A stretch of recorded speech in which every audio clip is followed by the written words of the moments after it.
Amados irmãos, quero saudar a todos com a paz do Senhor.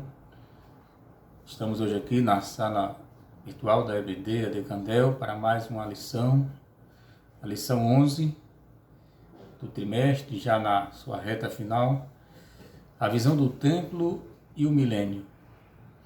E hoje teremos, queira Deus nos ajudar, inspirando-nos pelo seu Espírito, e teremos como objetivo estudar a lição 11, que tem os seguintes pontos, né? A revelação, a visão após a restauração, identificar o templo do milênio e relacionar o templo do milênio com a santidade da glória de Javé.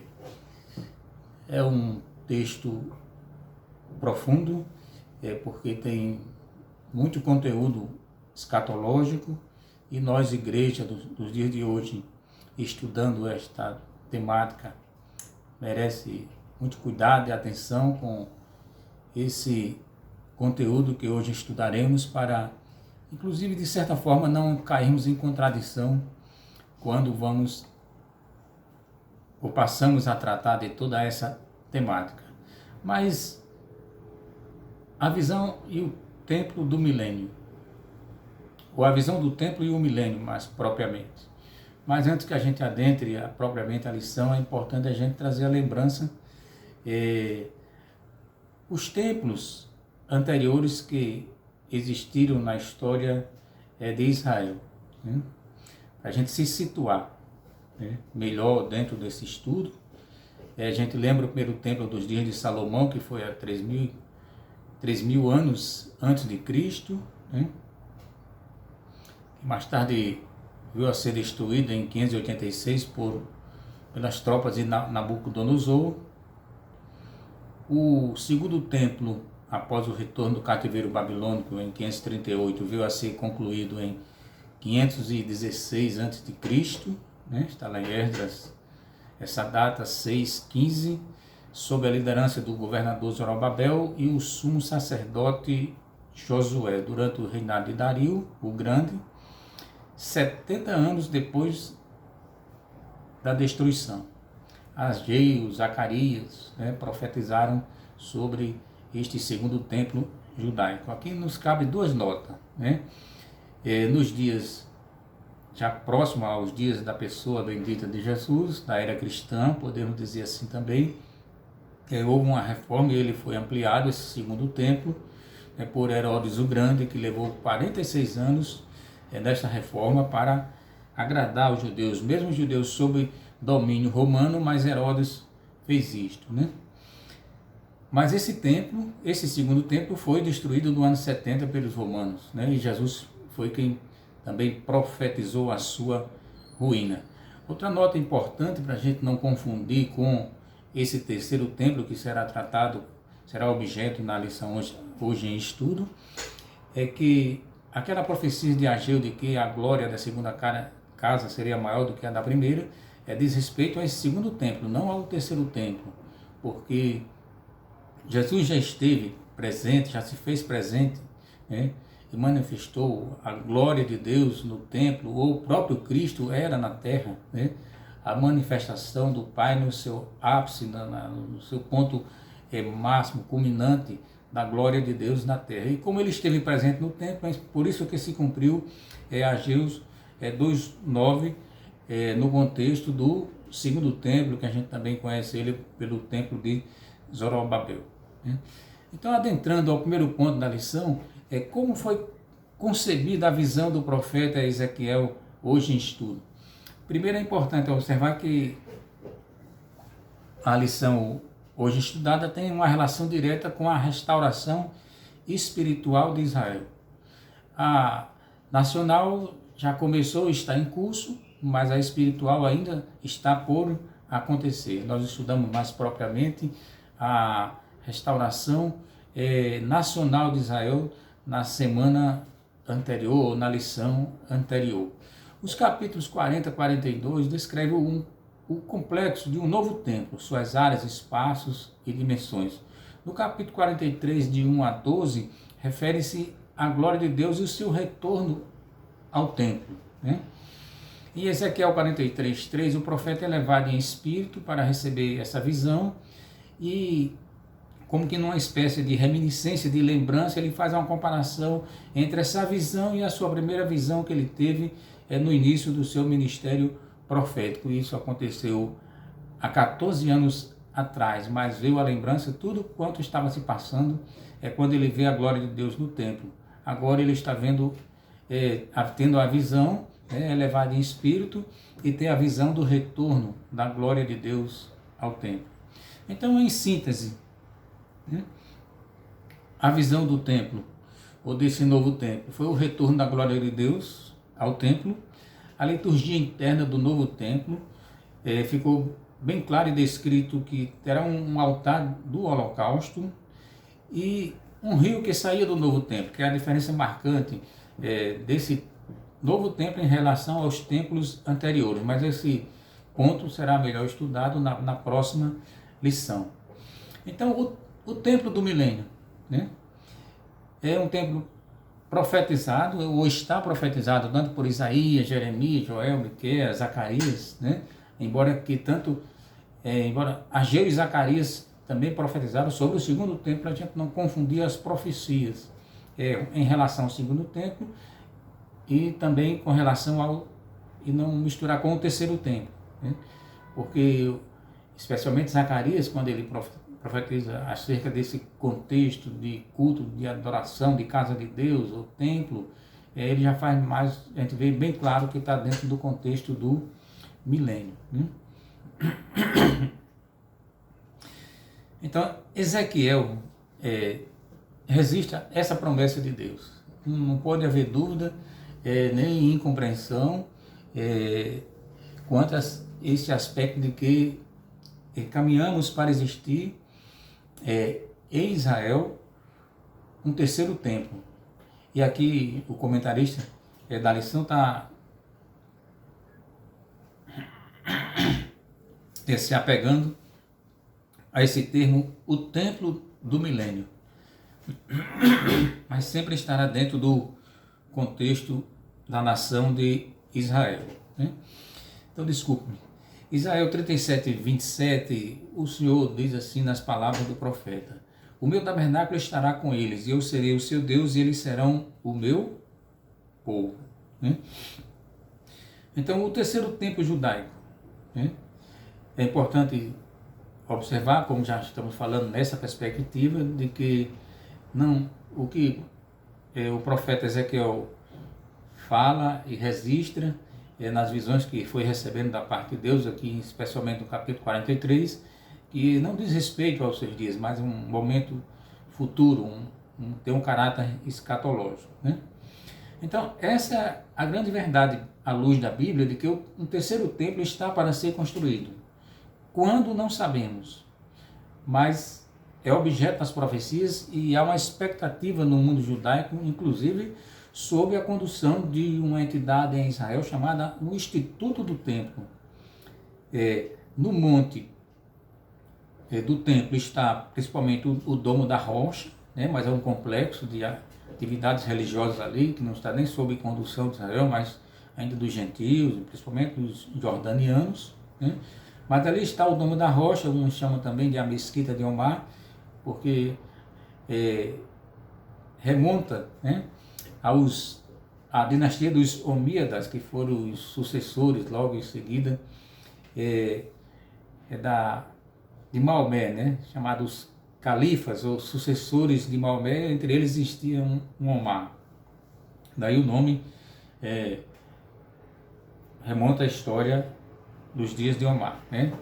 A dinastia Omíadas, eles governaram naqueles dias, né, do contexto do mundo árabe que estava surgindo, inclusive o islamismo vai se levantando como religião, e essa dinastia atuou de 661 a 750, né, e foi ganhando território, né, muitas conquistas, né, ali na Península Ibérica ou Arábica, como os outros chamam. Então é muito importante a gente relacionar aqui esse fato da expectativa das profecias de que um terceiro templo será construído e trazer aqui para mais próximo dos dias atuais, né, esse fato de que existe em Israel, sim, essa entidade chamada o Instituto do Templo, né, que traduz exatamente a expectativa da construção desse novo templo. E para que serve esse instituto? Na verdade, eles têm se voltado para... antes, quero dizer que foi criado em 1984 pelo rabino chamado Israel Ariel, né? E visando exatamente os preparativos dos utensílios, das mobílias, tudo que for necessário para o terceiro templo quando for erguido. E tudo já está preparado. Imagine aí a expectativa, como Israel vê as profecias bíblicas a seu respeito, né? E ali, quem for a Israel e visitar o Instituto do Templo vai encontrar ali cerca de 70 itens de prata, ouro, bronze, como também algumas confecções em tecido, conforme a necessidade, né, do que se requer para as atividades do templo judaico, né? E uma curiosidade que chama a minha atenção é que você vai encontrar lá, por exemplo, a roupa do sumo sacerdote. Tudo de acordo com o que está lá em Êxodo, né? E essa vestimenta custou cerca de 800 mil reais, né? Como também a cidade de Jerusalém, estará exposto ao público lá uma menorá, um candelabro de ouro, né, no valor de $1 milhão, que é um dos símbolos, né, principais do judaísmo. Isso tudo revela a expectativa de que Deus vai restaurar o povo de Israel. Porque quando também falamos de templo, né, não podemos pensar no templo reconstruído, a glória de Deus voltando para o templo, sem considerar de que Israel estará espiritualmente restaurado. Então, o templo e a sua finalidade, né? É importante lembrar que a arquitetura do templo de Salomão tinha por base o que foi revelado a Moisés no deserto para a construção do tabernáculo. Já o templo revelado na visão de Ezequiel 40, 44, que se deu por volta de 573 a.C., né, que nós estamos estudando hoje, ele é atípico e para um novo tempo na história de Israel.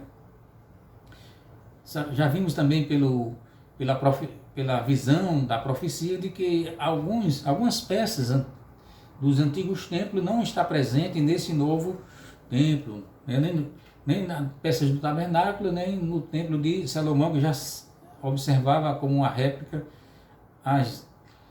o que foi descrito para o tabernáculo. E nós sabemos também, né, que hoje que nós somos igreja, povo de Deus, que temos o Novo Testamento em mãos, sabemos que toda a tipologia do Antigo Testamento está cumprida na pessoa de Jesus Cristo, o Cordeiro de Deus que tira o pecado do mundo, né?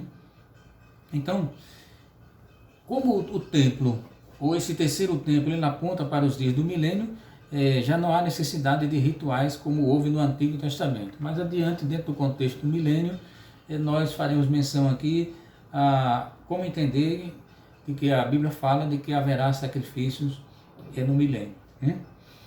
Mas tem uma pergunta aqui muito importante dentro do estudo dessa lição, que é colocar a seguinte indagação: que templo desejam os judeus construir?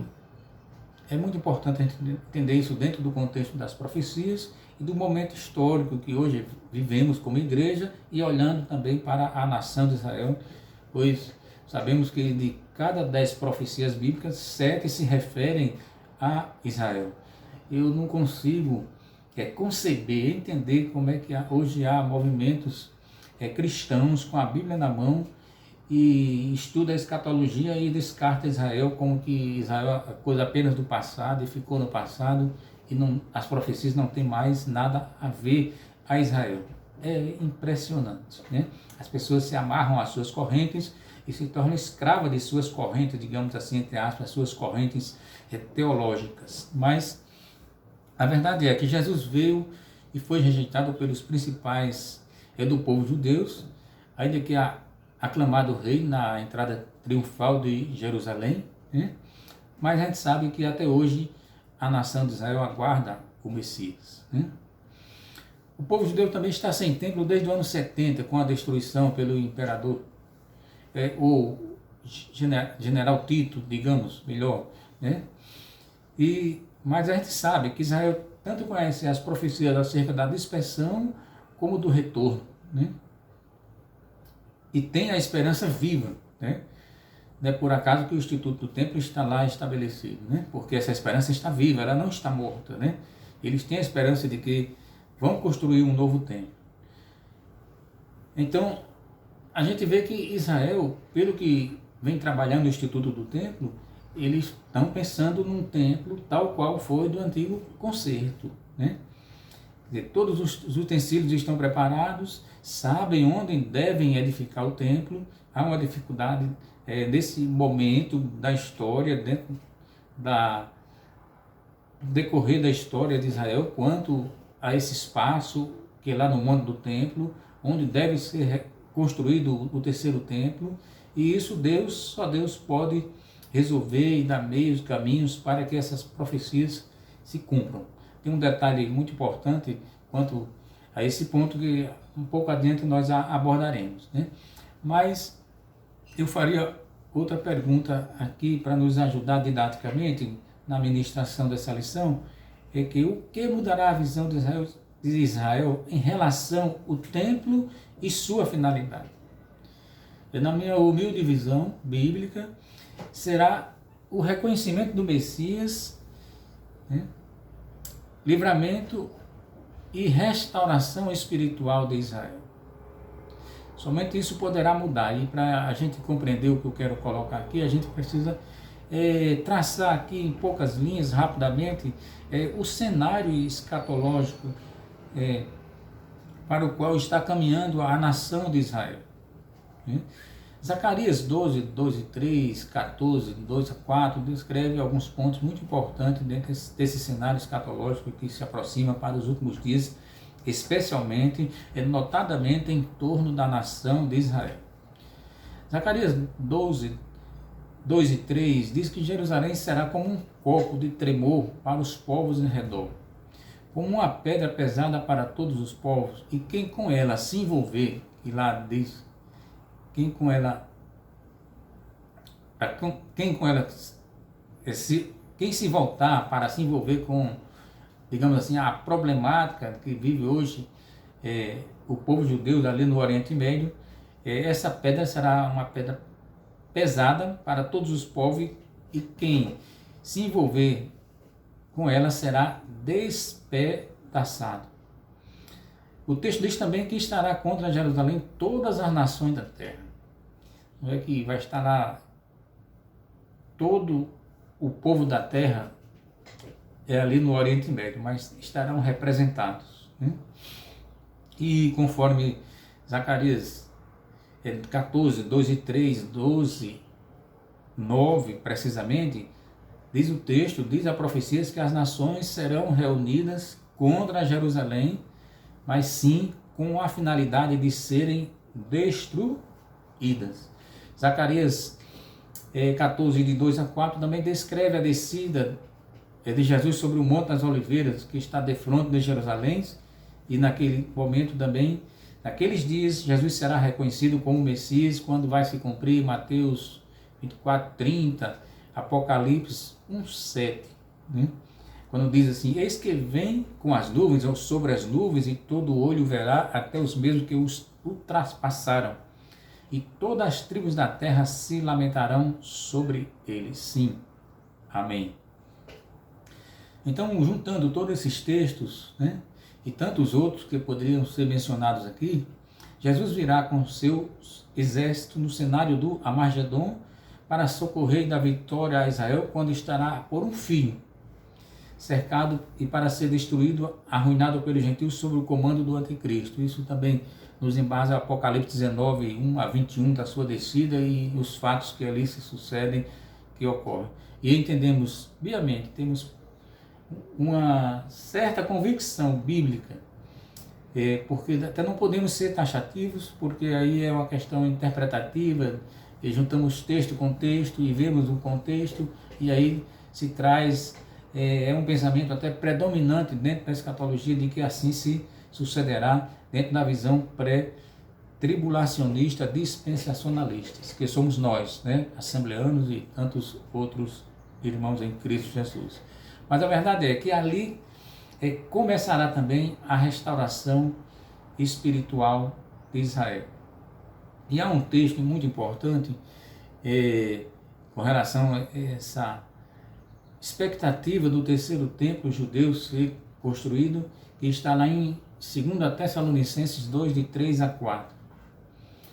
Quando Paulo dizia que ninguém de maneira alguma vos engane, porque não será assim, sem que antes venha a apostasia e se manifeste o homem do pecado, o filho da perdição, o qual se opõe e se levanta contra tudo que se chama Deus ou se adora, de sorte que se assentará como Deus no templo de Deus, querendo parecer Deus. Para que esse texto bíblico, escatológico, venha a se cumprir, se faz necessário, obviamente, que o templo já exista, porque ele diz aqui o texto que o anticristo vai querer se sentar no templo de Deus como Deus, parecendo ou querendo parecer Deus. E aí vem outra reflexão, outra indagação, que também não podemos ser conclusivos nem taxativos. Precisamos ter a humildade de trazer assim uma perspectiva, uma visão bíblica de que só é possível esse texto se cumprir, claro, com a existência do terceiro templo. E esse terceiro templo que a nação de Israel tem o desejo, o anelo, e estão trabalhando com isso, e essa esperança está viva, como já citamos aqui. E esse terceiro templo é o templo do milênio, ou haverá um outro templo? Esse templo que aqui será construído, citado aqui em Tessalonicenses, será destruído? O templo do milênio será um outro templo? Não sabemos dar essa resposta.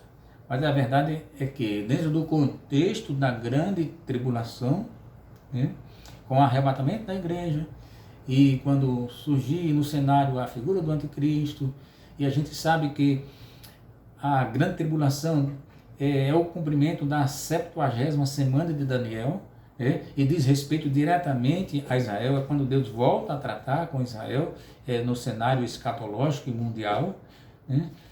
Mas não sabemos, como disse, dar essa resposta, se esse tempo dos dias da grande tribulação será o tempo do milênio ou se será um outro. Mas nos chama muita atenção esse texto aqui em torno da questão do anticristo e o templo judaico.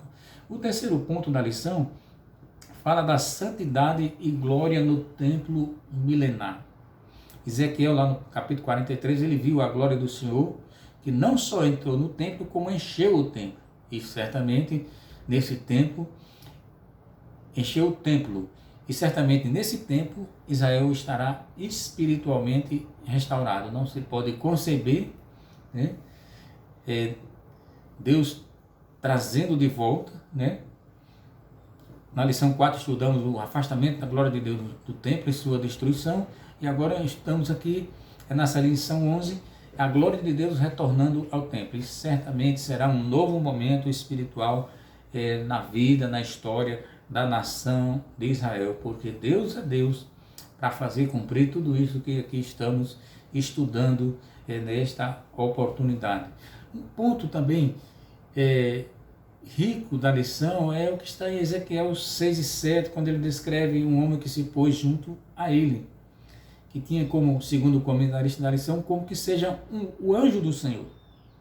E interessante é que ele fala na primeira pessoa, dizendo: este é o lugar do meu trono, o lugar das plantas dos meus pés, onde habitarei com os filhos de Israel para sempre.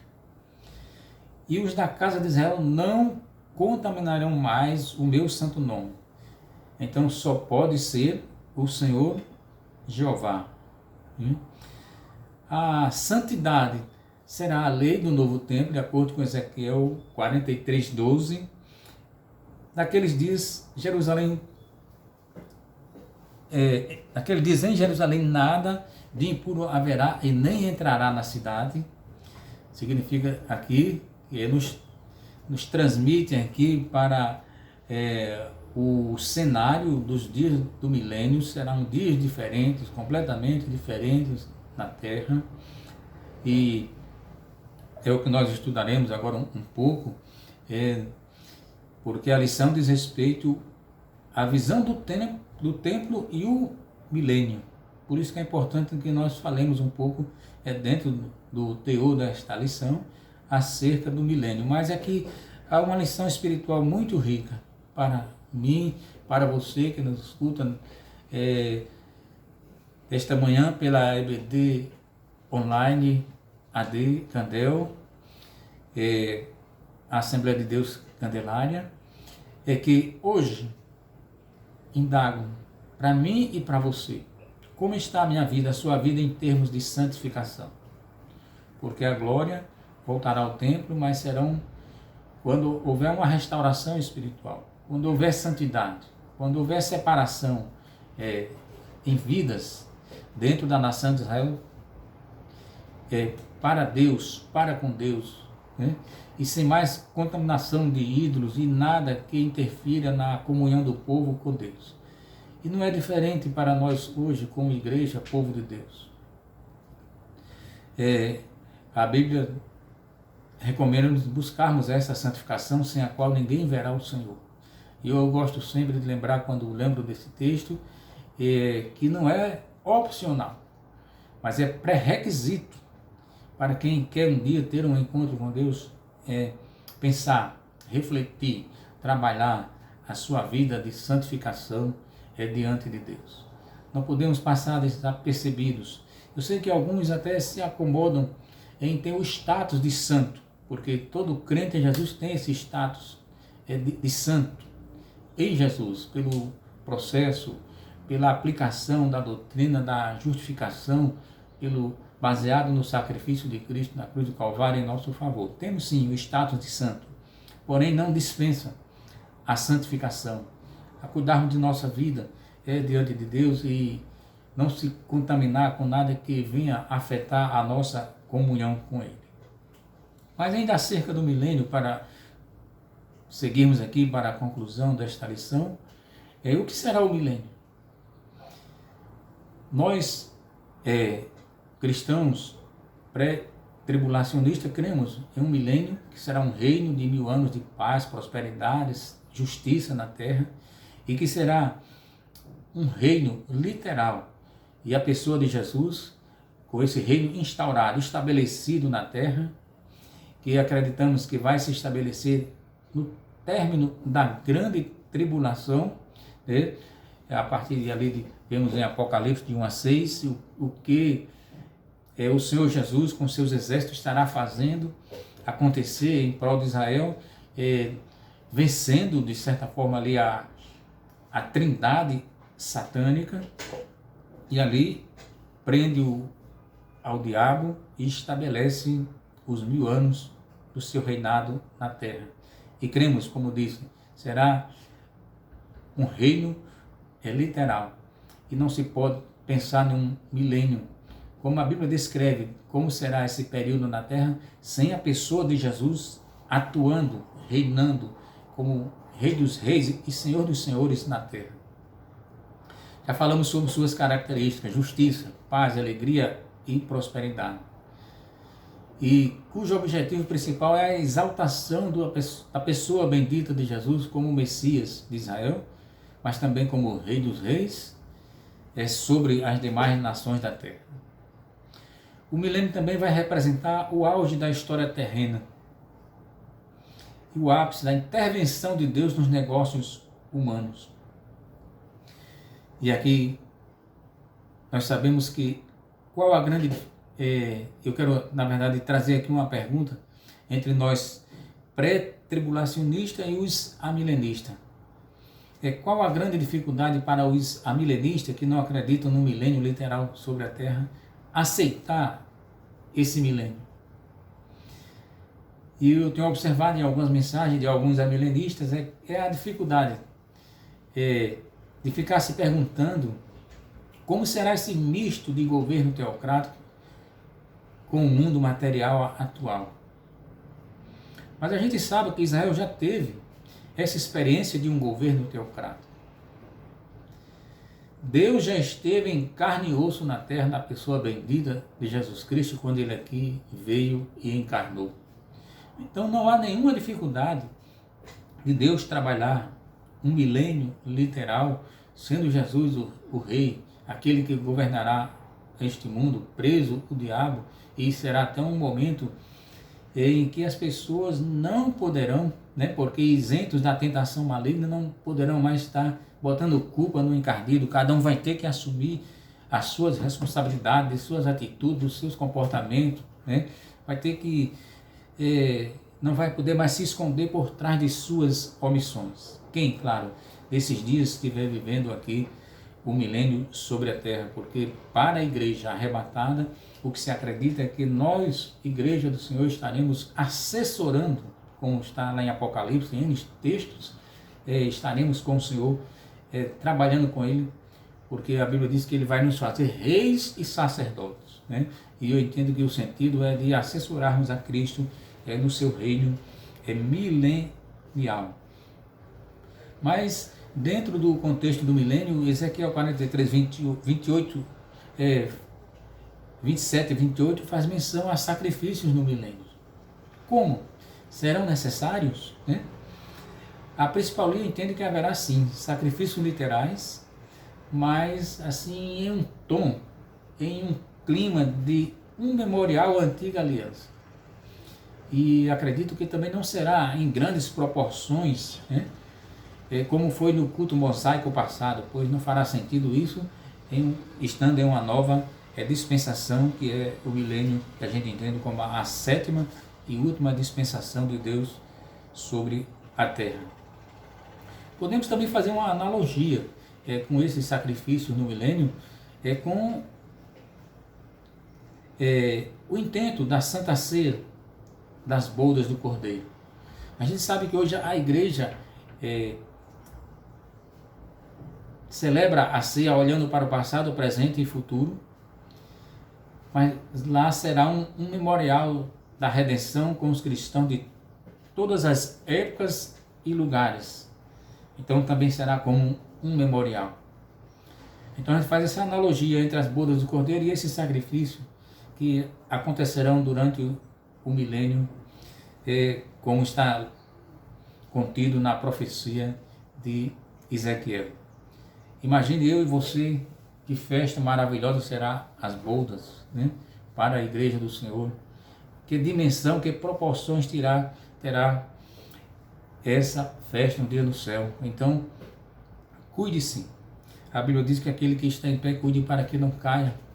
Zele pela sua salvação, que você e eu ganhamos em Cristo Jesus, que foi gratuitamente, que foi pela a graça de Deus, mas ele para um dia estar também com o Senhor na glória.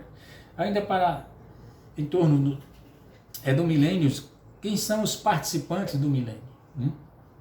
Entende-se que serão os santos da grande tribulação, judeus e gentios, tanto vivos como ressurretos, porque a Bíblia fala de mortos que ressuscitarão e reinarão com Cristo 1000 anos. Agora, entender esse misto entre o espiritual e o material, nesse mundo material aí, só com Deus, como Ele há de fazer isto, E assim a igreja também do Senhor como um corpo glorioso, lá em Apocalipse 6, 2, 6, 5, 10, dar-nos a entender que estaremos participando do milênio, e eu acredito nesse aspecto de assessorar a Cristo neste governo. Importante, muito importante dentro do contexto da lição, já que estamos estudando aqui em torno do cenário da nação judaica, o que será o milênio para a nação de Israel?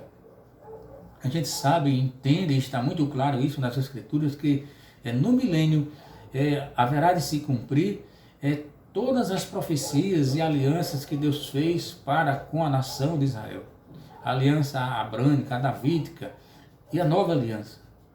Porque assim como hoje nós compreendemos e recebemos toda a riqueza espiritual da nova aliança em Cristo Jesus, eles também descobrirão esse excelso tesouro que é a graça de Deus, né? Porque tudo que temos, que somos igreja enquanto povo de Deus, nós sabemos que é pela graça de Deus revelada na pessoa maravilhosa, da pessoa bendita de Jesus Cristo. E ainda, onde será o governo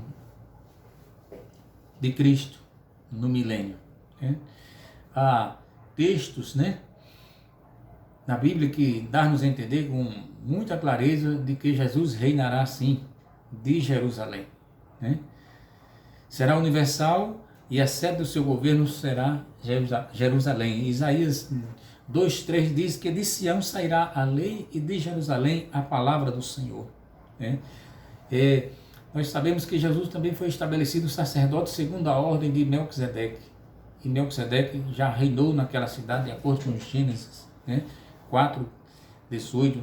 Davi fez de Jerusalém a sede do seu governo, a ponto de ser chamada a cidade de Davi. E o que eu acho interessante, quando a gente vê as profecias também de Joel, que ele fala do cenário escatológico nos dias do Armagedon, e a gente vê ali como que uma repreensão da parte de Deus indo contra as nações, reunindo as nações para as destruírem também, diz o texto, e ali fazendo como que uma reclamação de que as nações repartiram a sua terra, quer dizer, Deus considerando o território de Canaã como a sua terra, né? É uma coisa interessante e esplêndida vermos isto, né? Assim, há um texto dentro desse cenário de que a cidade de Jerusalém será o governo do milênio, e dali Jesus reinará e estará juntamente com a igreja, reinando ali já em estado glorioso.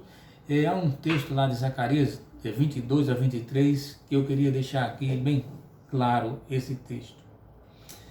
Assim virão muitos povos e poderosas nações buscar em Jerusalém o Senhor dos Exércitos e suplicar a bênção do Senhor. Assim diz o Senhor dos Exércitos: naquele dia sucederá que pegarão 10 homens de todas as línguas das nações, pegarão sim na orla da veste de um judeu, dizendo: iremos convosco, porque temos ouvido que Deus está convosco. E isso acontecerá, as nações indo a Jerusalém. Um povo que hoje, que ao longo da história, de século após século, tem sido perseguido por professar a fé monoteísta no Deus de Abraão, Isaac e Jacó, que têm sido mortos, né? Como que se mata inseto. Quem não conhece a perseguição ao povo de Deus precisa ler mais a esse respeito e ter muito mais amor do que tem em torno desse povo, que tem pago muito caro a sua fé monoteísta no Deus de Abraão, Isaac e de Jacó. Mas um dia muitos farão assim: 10 homens, não só um, mas pegarão na orla da veste de um judeu e vão querer seguir para Jerusalém, para ali receber a bênção de Deus, para ser parte dessa bênção que estará sobre a nação de Israel. E outro ponto ainda que precisa ficar bem claro dentro dessa lição é separar a Jerusalém do milênio da Jerusalém vindoura. Isso será tratado na última lição, mas há algumas figuras que a gente encontra aí dentro na internet, em alguns livros, né, em alguns estudos bíblicos, né, como que a Jerusalém celeste, a nova Jerusalém vai descer do céu e estará sobre Jerusalém durante o milênio. E na verdade a nova Jerusalém, ela é distante, está distante do milênio, né? Ela vai surgir no cenário escatológico depois do milênio, né? Por isso que é importante distinguir a Jerusalém do milênio da Jerusalém vindoura. Não é a mesma coisa. Mas para concluirmos aqui esse estudo, em 4, ou pelo menos em 3 pontos eu quero aqui colocar, com a ajuda de Deus, é que o fato mais marcante na visão do profeta Ezequiel foi o quê? O retorno da glória de Deus ao novo templo. E como disse, isso só vai acontecer com a nação de Israel restaurada espiritualmente. E como dissemos, cremos que será no final da GT, da grande tribulação, vindo o livramento do alto, e eles reconhecerão o Messias. Né? Nós, igreja, precisamos, né, de santificação e alerta para quê? Para o arrebatamento da igreja. Não estamos aguardando a grande tribulação. Nós estamos aguardando, sim, o arrebatamento da igreja, e a partir daí uma série de acontecimentos, eventos escatológicos haverão se descortinar. Né? Mas pensamos e cremos, como dizia o apóstolo Paulo em 1 Tessalonicenses de 1, 9 e 10.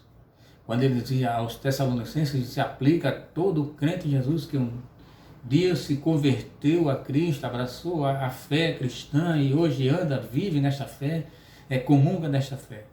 Ele dizia assim: e como dos ídolos vos convertestes a Deus para servir ao Deus vivo e verdadeiro. Nós não servimos a um Deus qualquer. Nós não estamos apegados a ídolos nenhum, seja de mente, seja física, de religiosidade nenhuma, né? Mas sim servimos ao Deus vivo e verdadeiro. E diz assim mais ele, e aí sim, convertidos, e aí temos 2 atividades básicas do exercício da fé cristã, que é esperar a volta gloriosa da pessoa bendita de Jesus, né? Aí sim, a saber, é Jesus que nos livra da ira futura, né? Então servimos a Deus hoje com muita alegria e dedicação, e assim esperamos também ao Senhor Jesus para o arrebatamento da igreja, e Ele sim há de nos livrar da ira futura, e entendemos que essa ira futura é tudo quanto diz respeito a juízos de Deus que trará sobre este mundo, notadamente ali no cenário do Oriente Médio, mas alcançará a todo mundo, diz respeito a tudo que é juízo que virá sobre este mundo desobediente à palavra de Deus, que não deu crédito à palavra de Deus, mas chegará o dia também de trazer juízo. Hoje se prega graça, se anuncia a salvação em Cristo, que as pessoas se arrependam, mas chegará um momento que também será juízo sobre a terra. E assim, queridos, agradecemos a oportunidade que Deus tem nos concedido para que trazermos essa contribuição na EBD, online, na sala virtual da AD Candel, e que Deus continue nos abençoando em nome de Jesus. Amém.